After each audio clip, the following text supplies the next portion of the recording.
Hi friends, ఈరోజు మన కిచెన్లో బెండకాయ గ్రేవీ కర్రీ అండి. చాలా అద్భుతంగా ఉంటుంది.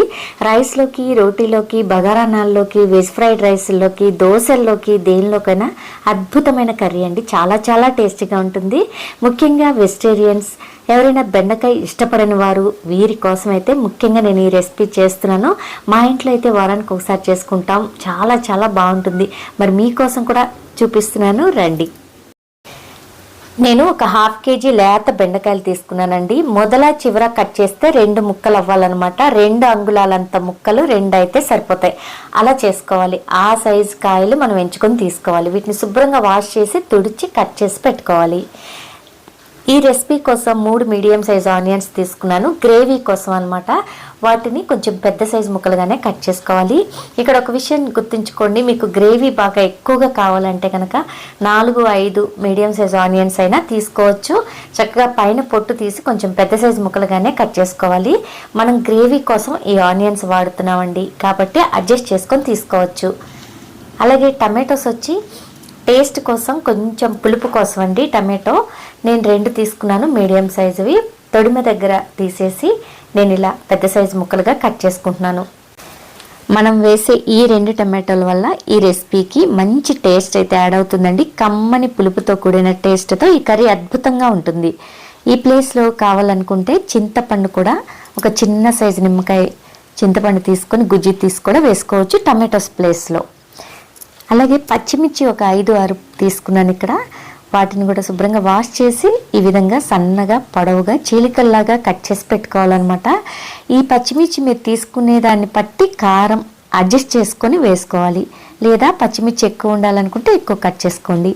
ఇప్పుడు స్టవ్ ఆన్ చేసి ప్యాన్ పెట్టుకొని 2 నుంచి 3 స్పూన్ల వరకు ఆయిల్ అయితే పడుతుందండి ఈ రెసిపీకి. ఈ బెండకాయలన్నీ మనం వేయించుకోవాలి కాబట్టి ఆయిల్ కొంచెం ఎక్కువ పడుతుంది. నేను చూపించాను కదా, ఇక్కడ బెండకాయలు ఇలా కట్ చేసుకోవాలండి. నేను ఒక బెండకాయని 2 ముక్కలుగా మాత్రమే కట్ చేశాను. ఇలా కట్ చేసుకుంటేనే ఈ రెసిపీ బాగుంటుంది. ఇప్పుడు ఇలా ఒక 2 నిమిషాల పాటు వేయించుకున్న తర్వాత దీనిలోకి ఈ బెండకాయలు కొంచెం ఉడకాలంటే చిటికెడు పసుపు, కొంచెం ఉప్పు అయితే ఖచ్చితంగా వేసుకోవాలండి, ఈ బెండకాయలు కాస్త మగ్గడానికి. అలాగే బెండకాయ చిదురవకుండా మగ్గి గట్టిగా ఉండడానికి ఒక చెక్క నిమ్మకాయ రసం పిండాలి ఖచ్చితంగా. నిమ్మకాయ రసం పిండితే ఏమవుతుందంటే జిగురు పోతుంది ఒకటి. 2 వచ్చి మెత్తబడిపోయి బాగా చిదురవకుండా చక్కగా ముక్క ఇట్లా ఉంటుందన్నమాట. చాలా బాగుంటుంది. ఖచ్చితంగా నిమ్మకాయ చెక్క మాత్రం పిండటం స్కిప్ చేయకండి.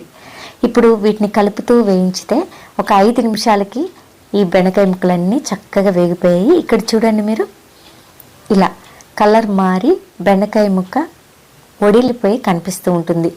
ఈ స్టేజ్లో సిమ్లోకి టర్న్ చేసేసుకొని ఈ బెండకాయ ముక్కలన్నీ ఒక ప్లేట్లోకి తీసుకోవాలన్నమాట. ఇదే ఆయిల్లో మనం కర్రీ ప్రిపేర్ చేసుకోవచ్చండి. ఆయిల్ అంతా అవ్వదు. చూసారా, బెండకాయలు వేగాయి కానీ ఆయిల్ అలాగే ఉంది. నెక్స్ట్ మనం ఇంకా ఆనియన్స్ ఇవన్నీ ప్రాసెస్ కూడా ఉంది కాబట్టి ఇదే ప్యాన్లో మనం చేసేసుకోవచ్చు. ఈ బెండకాయ ముక్కలు అయితే అన్నీ నేను ప్లేట్లోకి ట్రాన్స్ఫర్ చేస్తాను. దీనిలో కొన్ని స్పైసెస్ వేసుకుందామండి. చిన్న చెక్క, దాల్చిన చెక్క, ఒక 5 లవంగాలు, 3 యాలకులు తీసుకున్నాను నేను. అలాగే జీడిపప్పు ఒక 15 జీడిపప్పు వరకు తీసుకున్నాను అనమాట. వీటిని దోరగా వేయించుకోవాలి. జీడిపప్పు, ఆనియన్స్, టమాటోస్ వల్లే ఈ రెసిపీకి టేస్ట్ అండి. ఇప్పుడు మనం కట్ చేసి పెట్టుకున్న పెద్ద సైజు ఆనియన్ ముక్కలు, పచ్చిమిర్చి కూడా మొత్తం వేసేసాను నేను. టమాటోస్ కూడా ఇప్పుడే వేసేసాను. వీటన్నిటినీ కూడా కొంచెం మీడియం ఫ్లేమ్లోకి టర్న్ చేసేసుకొని స్టవ్ చక్కగా వేయించేసుకోవాలండి. ఒక 2 నిమిషాలు చాలు. పచ్చి వాసన పోయి కొంచెం పచ్చిదనం పోయి ముక్క చూడండి ఇలా వడలాలన్నమాట. ఈ విధంగా వదిలిందంటే చాలు, ఉడికిపోయినట్లే. ఇప్పుడు వీటన్నిటినీ కూడా ఒక ప్లేట్లోకి తీసుకొని పూర్తిగా చల్లారనివ్వాలి. చూడండి, నేనైతే స్టవ్ ఆఫ్ చేసేస్తున్నాను.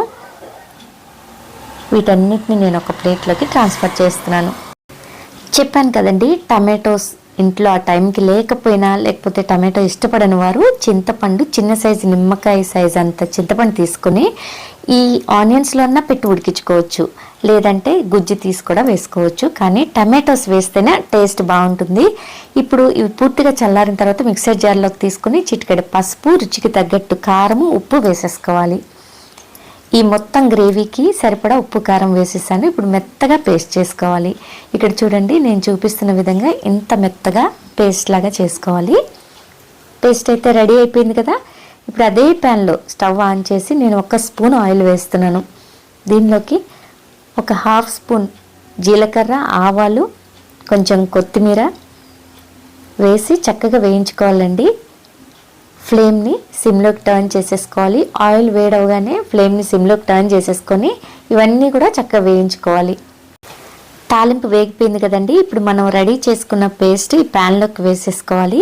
ఈ మిక్సర్ జార్లో ఒక చిన్న గ్లాస్ వాటర్ పోసేసుకొని చక్కగా తొలిపి పోసేసుకోవచ్చు అనమాట. గ్రేవీ థిక్గా ఉంది కదా, మనం కొంచెం వాటర్ అయితే యాడ్ చేసుకోవాలి.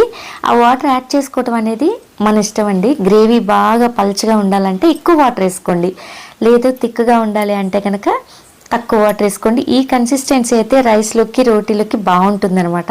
అందుకే నేను ఒక చిన్న గ్లాస్ వాటర్ యాడ్ చేశాను. ఇలా కలుపుతూ ఉండగానే 1 స్పూన్ అల్లం వెల్లుల్లి పేస్ట్ కూడా వేసేసుకొని బాగా కలిపేసుకుంటే పచ్చివాసన అంతా పోతుందనమాట. 1 నిమిషం పాటు ఇలా కలిపిన తర్వాత మనం మూత పెట్టేసి 3 నుంచి 4 నిమిషాలు ఈ గ్రేవీని బాగా ఉడకనివ్వాలి సిమ్లోనే. ఇప్పుడైతే మూత పెట్టేస్తున్నానండి. 3-4 నిమిషాలు ఉడికిందండి. ఇప్పుడు నేను మూత తీసిన తర్వాత చూడండి, కొంచెం ఆయిల్ పైకి తేలింది. అలాగే ఉడుకుతూ ఉంది మంచిగా, వాసన కూడా చాలా బాగుందనమాట. అలాగే గ్రేవీ కన్సిస్టెన్సీ చూసుకోండి. ఇప్పుడే మీకు ఇంకా లిక్విడ్ కావాలి అంటే కొంచెం వాటర్ యాడ్ చేసుకోండి. ఇప్పుడు ఇంకా కాసేపు ఉడికిస్తాం మనం, అప్పుడు ఇంకొంచెం థిక్ అవుతుంది కాబట్టి చూసుకొని వాటర్ కావాలంటే యాడ్ చేసుకోండి. ఇప్పుడు ఈ స్టేజ్లోనే ఈ ముక్కలు మనం ఉడికించి పెట్టుకున్న బెండకాయ ముక్కలన్నీ వేసేసి బాగా కలుపుకోవాలి. ఈ ముక్కలకి ఉప్పు కారం అన్నీ పట్టుకోవాలి. మనం బెండకాయలు ఫ్రై చేసేటప్పుడు చిటికెడు ఉప్పు వేసాము, ఇప్పుడు మనం మిక్సీ పట్టేటప్పుడు కూడా వేసాం కాబట్టి అన్నీ వేసేసాము. ఇప్పుడు మాత్రం ఇలా కలుపుకున్నాక 1 స్పూన్ ధనియాల పొడి యాడ్ చేసుకుంటే చాలా బాగుంటుందండి. నేను ధనియాల పొడి యాడ్ చేసేసి మరొకసారి బాగా మిక్స్ చేస్తున్నాను. ఇప్పుడు అంతా మిక్స్ చేసేసి మూత పెట్టేసి మరొక 3 నిమిషాల పాటు సిమ్లో చక్కగా కుక్ అవనివ్వాలి. ఫైనల్కి వచ్చేసింది, ఇంకా ఒక 3 నిమిషాలు మాత్రం కుక్ అవనిద్దాం. కొద్దిసేపు అయిన తర్వాత మూత తీసాను. చక్కగా ఉందండి, నిజంగా ఆయిల్ అంతా పైకి వచ్చింది. కంప్లీట్గా కర్రీ అయితే రెడీ అయిపోయింది. చూడండి, గ్రేవీ చూసారా ఇలా వస్తుందన్నమాట. ఈ కన్సిస్టెన్సీలో గ్రేవీ ఉంటే మనం రైస్లోకి తినచ్చు, రోటీస్లోకి తినచ్చు, దోశల్లోకి తినచ్చు, అలాగే బగారా రైస్ అలా చేసుకుంటే తినచ్చు, ఏదైనా ఫ్రైడ్ రైస్ చేసుకున్నా తినచ్చు. అద్భుతమైన కర్రీ అయితే రెడీ అయిపోయిందండి. టేస్ట్ అయితే చాలా చాలా బాగుంటుంది. ఈ స్టేజ్లో ఒక్కసారి టేస్ట్ చేసుకోండి. ఉప్పు ఏమన్నా పడుతుందంటే వేసుకోండి. కారం మాత్రం సరిపోతుంది, ఎందుకంటే మనం పచ్చిమిర్చి చాలా యాడ్ చేసాం, 5-6 వేసాం, కారం కూడా వేసాం కాబట్టి కరెక్ట్గా సరిపోతుంది. ఇప్పుడైతే నేను ఇంకా ఫ్లేమ్ని ఆఫ్ చేసేస్తాను. కొత్తిమీర చల్లుకొని ఇంకా సర్వ్ చేసుకోవటమేనండి. అద్భుతమైన బెండకాయ మసాలా కర్రీ చాలా చాలా బాగుంటుంది. ఇప్పుడైతే మరి కాస్త కొత్తిమీర సన్నగా తరిగి పైన వేసుకొని ఒకసారి బాగా మిక్స్ చేసేసుకొని సర్వ్ చేసేసుకోవడమే. మరి ఎలా అనిపించింది మీకు ఈ కర్రీ? వండుతుంటేనే నాకైతే మంచి స్మెల్ వస్తుందండి. నిజంగా ఎవరైనా కూడా చాలా ఇష్టపడతారు ఈ రెసిపీని. నా స్టైల్లో బెండకాయ గ్రేవీ కర్రీ చేసి చూపించాను కదా, ట్రై చేయండి, మీకు కూడా ఖచ్చితంగా నచ్చి తీరుతుందండి.